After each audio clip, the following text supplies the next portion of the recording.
خوست لوکوزي پښتونخوا څخه د والیبال راغلي یو شمېر لوبغاړي د ډیورن کرښې دواړو غاړو ته د پرتو ولسونو د اړیکو د ټینګښت په موخه د سپورتي لوبو برابرول مؤثر ګام بولي. دغه لوبغاړي وایي چې د ډیورن کرښې یوې او بلې غاړې ته پرته اوسېدونکي په خپلو کې نښلېدونکي اړیکه لري. د دوی په وینا د دا ډول سپورتي لوبو او پروګرامونو جوړول به وکولی شي چې دا اړیکه نوره هم پیاوړې کړي. پاکستان نه راغلی یو شکر الحمدلله د دلته ډېر امن دی او موږ ته ډېر عزت قدر راکړو او انشاءالله موږ به هر کال دلته چې ټورنامنټ بیا به راځو چې کوم ځای کې ټورنامنټ انشاءالله موږ به راځو او د پیرانو منتخب لوبډالې نه به موږ ګیم کوو دلته کې.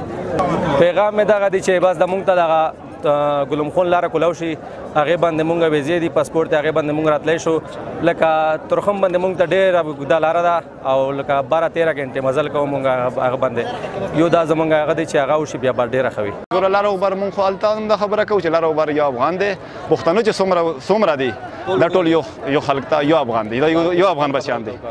یاره زه وایم چې پښتانه چې څومره دي دا یو خلک دی او دا انشاءالله دا چېرته جدا کېږي نه.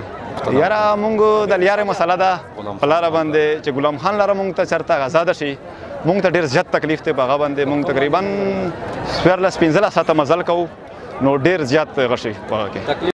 په همدې حال کې افغان لوبغاړي هم خوښي څرګندوي چې د کوزي پښتونخوا لوبغاړو سره یو ځای د والیبال لوبه ترسره کوي. هغوی په ژواک اژانس ته وویل هیله یې دا ده چې دا ډول لوبې نورې هم جوړې شي څو دوی خپلې وړتیاوې څرګندې کړي.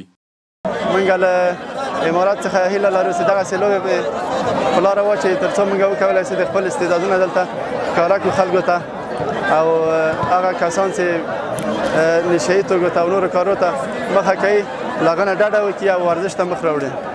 د والیبال دغو لوبو ته د خوست له بېلابېلو سیمو څخه هره ورځ سلګونه خلک لیدو ته ورځي او خوند ترې اخلي.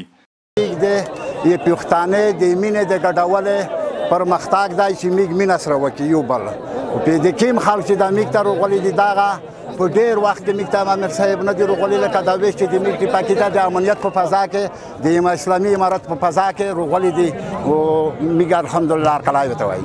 الحمدلله د امان فضا ده د لرې لرې ځایونو نه خلک راغلي دي دلته لوبې ګوري او لوبې کسې خوند اخلي.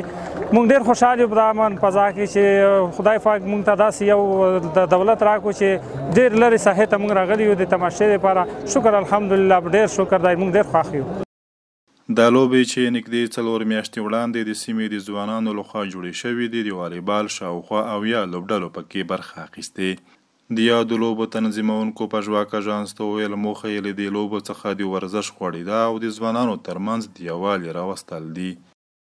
میږ ځوانانو دغه ټورنمنټ د خوست کې د ورزش د غوړېدا دپاره او د ځوانانو د یووالي او اتحاد په مخه جوړ کړی و. په دغه ټورنمنټ کې تقریبا تر 80 پورې د خوست او بهرنیو لوبډلې ګډون درلودلو یا چې نن ورځ تاسو شاهد یاستئ چې زموږ په ټورنمنټ کې د میدان وردګو او د هغې ترڅنګ د چې کابل ملي لوبغاړي هم په دغه لوبو کې لوبېږي د پاکستان ملي لوبډلې لوبغاړي هم دغلته د اکرم جاني په شمول لوبېږي. دغه لوبغاړي دغلته راغلي وي نن دوی د سیم فاینل لوبه ترسره کوي. زموږ ټورنمنټ تقریبا شاوخوا تر 3 او 4 میاشتو پورې دوام وکړلو. د یادونې ده چې څو ورځې وړاندې د خوست د بدني روزنې امیر په ژواک اژانس سره د خبرو پر مهال په دغه ولایت کې د والیبال لپاره د یو لوبغالي د جوړېدو خبر ورکړی و چې په نړیوالو معیارونو به برابر وي.